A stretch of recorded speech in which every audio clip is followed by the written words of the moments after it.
Oi, gente, meu nome é Ana Clara e na aula de hoje vamos falar sobre escravidão no Brasil. Vocês sabem o que é escravidão? A escravidão é uma prática social em que um ser humano assume direito de propriedade sobre o outro designado por escravo, imposta por meio da força. Em algumas sociedades, desde os tempos mais remotos, os escravos eram legalmente definidos como uma mercadoria ou como despojos de guerra. Então, gente, como a professora Ana Clara havia dito, eu vou explicar um pouco para vocês como foi a escravidão no Brasil. Resumidamente, em 1530 chegou o primeiro navio com negros escravizados e o trabalho escravo só terminou em 1888. Então, durante 358 anos, a escravidão foi a força, de produção do país. Vamos começar falando sobre a origem da escravidão no Brasil. Os historiadores apontam várias causas para se empregar a mão de obra escrava nas colônias. Mas, como Portugal tinha uma população muito pequena, não tinham condições de dispensar parte dos seus habitantes para a colônia americana. E, consequentemente, para suprir a mão de obra, os braços que faltavam, os colonizadores usaram a escravidão. E isso era praticado na África e no mundo árabe. E dessa forma, a escravidão passou a ser um negócio lucrativo para os portugueses, os espanhóis, os franceses e os ingleses.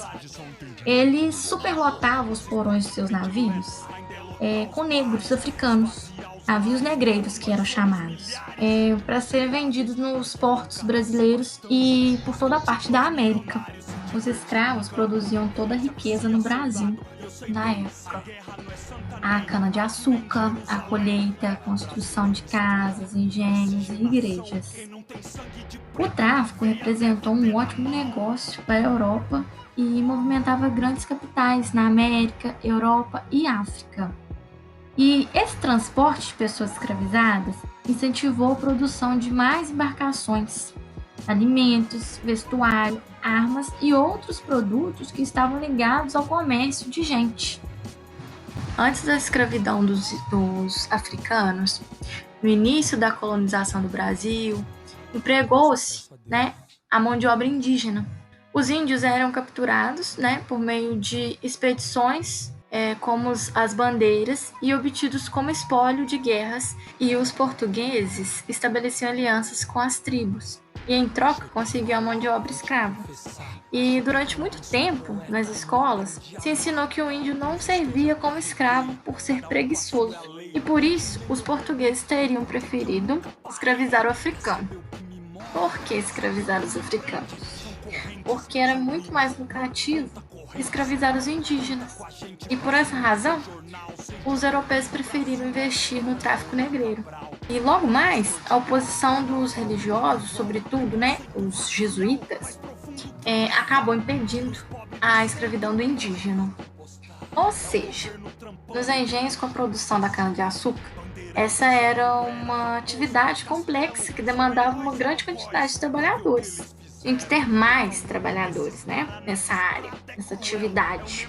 Por quê? Os portugueses consideravam isso um trabalho braçal, um trabalho bruto. E como isso era considerado inferior, a solução que eles encontraram foi escravizar a única mão de obra que estava disponível naquele momento, que eram os indígenas. E a escravização dos indígenas era a mais barata, mas foi a mais conturbada e problemática da época. Os indígenas mostravam-se relutantes de realizar um trabalho contínuo, seja na lavoura ou em outros lugares, porque, na visão deles, era um trabalho de mulher, por ser contínuo.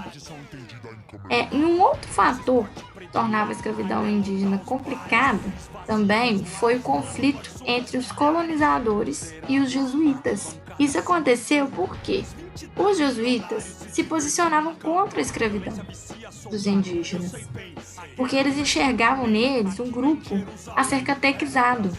E com isso também tinha outro fator, a alta taxa de mortalidade em decorrência da presença portuguesa na América.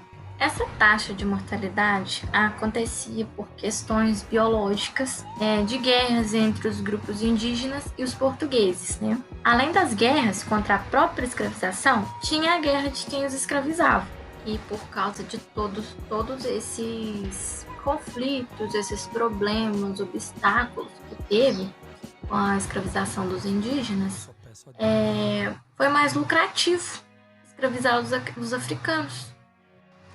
E tem também os tipos de escravidão, que no caso dos portugueses, os negros africanos eram trazidos de suas colônias da África para serem utilizados principalmente na agricultura e na mineração, mas também faziam serviços domésticos e urbanos.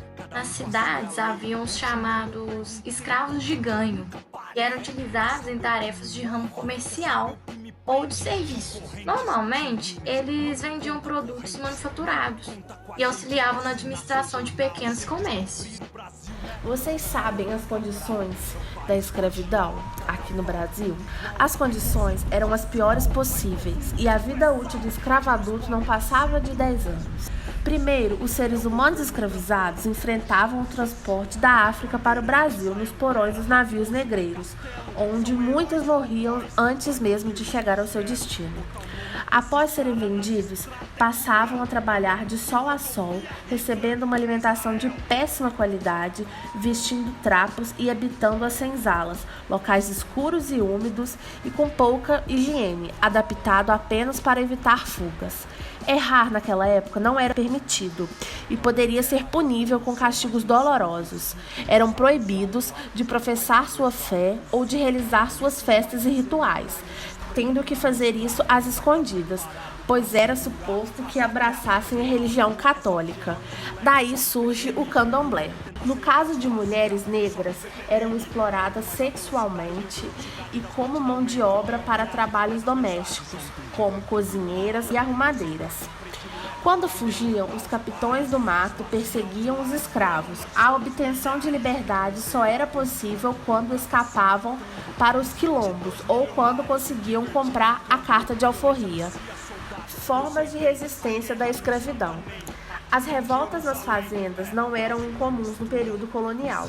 Muitos grupos de escravos fugiam e formavam comunidades fortificadas e escondidas, chamadas quilombos. Ali, eles podiam praticar sua cultura e exercer seus rituais religiosos. Vários escravos que não conseguiam escapar se suicidavam. Abolição da escravatura. Numa sociedade que adotava as ideias do liberalismo, não podia haver espaço para a escravidão. Afinal, a privação de liberdade não combinava com a nova etapa do capitalismo de consumo. O tipo de produção industrial exigia mão de obra barata e importar pessoas para serem escravas estava se tornando cada vez mais caro. No Brasil, o tráfico foi oficialmente abolido em 1850, com a Lei Eusébio de Queiroz. Mais adiante de 1871, a Lei do Ventre Livre garantiu a liberdade aos filhos de escravos e, em 1879, teve início a campanha abolicionista liderada por intelectuais e políticos. Mais adiante, a Lei dos Sexagenários, em 1885, garantia liberdade aos escravos maiores de 60 anos. Por fim, a abolição da escravidão no país foi concedida pela Lei Áurea, assinada pela Princesa Isabel, dia 13 de maio de 1888. São correntes sanguíneas, não conta correntes, não conta com a gente pra assinar seu jornal. Sem descobrir o Brasil, né? Conta outra Cabral. É o país cordial, carnaval, tudo igual. Preconceito racial, mais profundo que o pré-sal. Tira os pobres do centro, faz um cartão postal. É o governo trampando, Photoshop social. Bandeirantes, Anhanguera, Raposo, Castelo, são heróis ou algóis? Vai ver o que eles fizeram. Botar o nome desses caras nas estradas é cruel. É o mesmo que rodovia Hitler em Israel.